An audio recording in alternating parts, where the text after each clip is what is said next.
There's a small part of me that's like, yeah, an upset's possible. Of course. But my answer is blowout. In fact, it's going to be so bad that Mike McDaniel's got a new T-shirt he's going to be wearing on Monday. All right? If we can find it. See? I wish we were better. Right? Remember he had the I wish it were colder shirt on? Yeah. I wish we were better because it's going to be ugly. I'm going to give you 3 reasons. All right, number 1, Miami won the first game. Yeah. Right? That's helpful. So because now they've got Buffalo's full attention. And what happens when an opponent has the Bills' full attention? Let's see the Rams.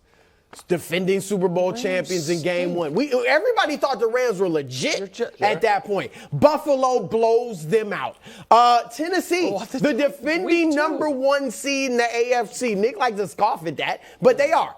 Buffalo blows them out. Okay. Kansas City. We all know how that one went. They won. They didn't blow them out, but they won. And the Patriots, they respect them. They had their attention because of Bill Belichick. Beat them by 2 touchdowns. So when they're paying attention, they win. Yes. Secondly, that's number 1. The weather. All right. Look, I tried to inspire my man Tua by putting him on the Bud list yesterday. I'm pulling for him, but he going to have a bad game. All right. Under 50-degree weather. He's 0-3. And that little whatever that happened in Alabama that he was referring to is not going to be anything like the snow and the cold in Buffalo. It's going to be tough on my man Tua. And 3, to Nick's point, I'll give him a little of this. The Bills, even though they won their last 4, they kind of need like a great game where people are just like, they're back, and this will be that game. So for all those reasons, blowout. So if I have it correct, the second reason was weather, and the first reason was because they lost the first time, and the third reason is because they haven't blown anyone out in a while. Got it. Okay, I'm going to say it's Miami because the Bills don't blow people out anymore. Because the last time the Bills blew anyone out was early October against the Steelers. The last time the Bills' offense looked elite was early October. The last time Josh Allen looked elite was early October. And while everyone is talking about the weather factor here, which I understand, the Bills don't have a great history with this team of thriving, forget the cold, but in the snow. I'll tell you one guy who does have history of making people look dumb in the snow, Tyreek Hill. Because he knows where he's going and the defenders do not. And so when there's bad footing, when it's hard to stop and start, that is advantage offense if you can get the ball in his hands. You know how they're going to get the ball in his hands? Hand it to him, throw a little bubble screens, throw a little quick hitters to Tyreek Hill. But at some point, and maybe it will be Monday if Miami wins. Now, I'm not sitting here guaranteeing Miami's going to win. You are picking them, though. I didn't say that. The question is more likely to get up like them. So all this bluster. No. But at the end. No. I'm just listening. Bills by 2 touchdowns. I'm just a man. No, not Bills by 2. I'm certainly picking Miami to cover. I'm certainly picking it to be a 1-score game. And I think if you're asking me, is it more likely the Bills are going to crush them or Miami's going to beat them like they beat them before, even though Tua was temporarily knocked out of that game, even though Miami didn't even play that well and they still found a way to win? I'll go with Miami. And if the Bills lose, then maybe finally America will be like, they've been mediocre for 2 months. Maybe we should reevaluate our feelings on them. And I'll add one other thing about the critical nature of this game for Buffalo, Greg. If they lose, they might not win the division. If they lose all tiebreakers with Miami. So if they finish with the same record, Miami wins the division. So I think it's far more likely that the Dolphins upset them than the Dolphins get blown out. Well, no, I think the Bills are going to blow them out. Didn't you say the Dolphins may not make the playoffs? They're not a lock to make the playoffs. Okay. Yeah, they're not. But you're kind of saying they might. Well, if they win this game, they would be a lock. Okay. I'm not all over the place. I just wanted to clear that up. I wanted to see my recall. No, there's only 2 teams in the AFC right now locked to make the playoffs, the Chiefs and the Bills. So it's going to be a blowout. Tua has simply struggled the last 2 weeks. Like, he has not looked like anything that we were talking about when we were mentioning him in the MVP race. That was when the weather was decent. Yeah. That was when the weather was decent. It's not going to be decent. When you talk about Tyreek Hill, He had Patrick Mahomes. He was able to get down the field, and then Patrick Mahomes still find him. It is completely different when the weather might be a little windy. It's definitely going to be cold. Tua has not played in this type of weather before. For me, Josh Allen and Stephon Diggs and what they do, they're accustomed to this. They understand what time of season, it's the fourth quarter of the season. They need to be on their best game. Josh Allen understands he has not been performing up to par. Win streak or not, they've been winning, but he has not been who he was to start the season. He has to get back to that in order for this team to be that of what we thought they were going to be, a postseason juggernaut to beat your team. Yeah. My analysis is pretty simple. It's going to be snowing, so you can't throw the ball, so you need to run the ball, and one team can run the ball, and the other one can't. So here comes the snowflakes. We're going to hand the ball off, and then Miami's going to try to do it, but the Bills have the fourth best rushing defense.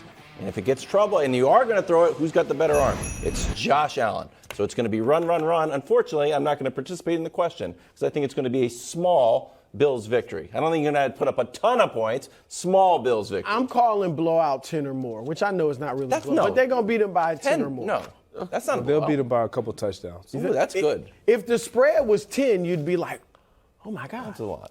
Yeah, so that's what I'm saying. Well, there we go. Hey, despite recent chatter from Micah Parsons, Cowboys actually play Jacksonville this weekend. Here's Mike McCarthy on who some people call the Prince Who Was Promised. I think the biggest thing with Trevor is obviously recognize the success he had in college, but being a dual threat, for the type of athlete he is, and as a 6'6" quarterback. I mean, I've always been intrigued with that, but his ability to play from in the pocket and out of the pocket is I would say exceptional. I think he's definitely playing his best football. So this past month of his pro career. Okay, so the Prince of the Cowboys on upset alert.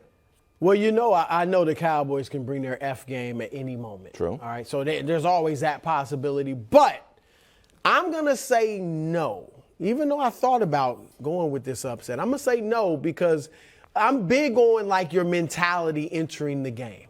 And the fact that Dallas, they clearly took the Texans lightly. Can we all admit that last week? Sure.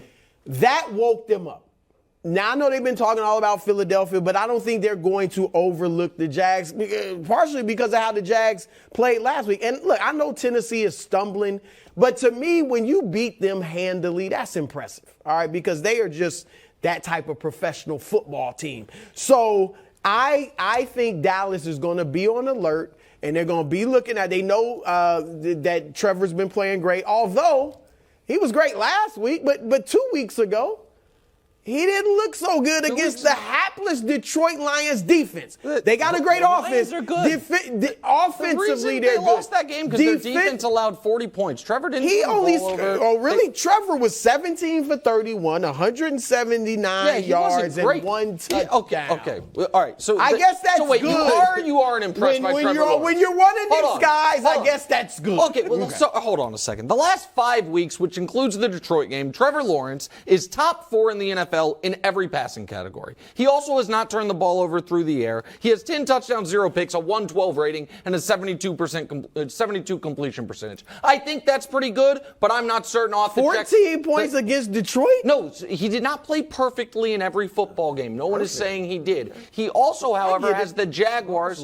But, Brew, I get it. He has a 112 rating and 10 touchdowns, 0 picks over the last 5 weeks. I don't think that's a low bar. I think that's the bar of a guy who looks like the next franchise quarterback. Say he's going to win. What? Why would I say he's going to win? He does this. He talks it all up, and then when it's time to put the rubber on the road. No. What do they call me? Mr. Consistency. And I am consistent in the belief that a team's wins and losses are not necessarily directly correlated to whether or not the quarterback plays great, mediocre, or poorly. I believe, tell me if you agree, Greg, the Cowboys' overall roster might be a skosh better than the Jacksonville Jaguars' overall roster. I believe the Cowboys come into this game knowing if they win, they could be the 1 seed in the NFC. And they have an air of desperation because they didn't play well last week. But I also come into this game knowing Trevor Lawrence has vindicated all of us that throughout his rookie season, and that throughout the rookie season, then throughout the rookie season said, Didn't matter. This guy is a superstar in the making, and now I don't think it's debatable that he's a superstar in the making. It's the only. You think it's debatable? How many superstars do we have in the league? What do you mean? Are half the Franchise quarterbacks QB in the superstars? No, he's a future Will top he 5 be a quarterback. That makes Really you a simple. superstar. A future top. Yeah. The Cowboys should be on high alert. What? The Cowboys should be on high alert. Okay, Trevor Lawrence make is the not pick. the only reason why.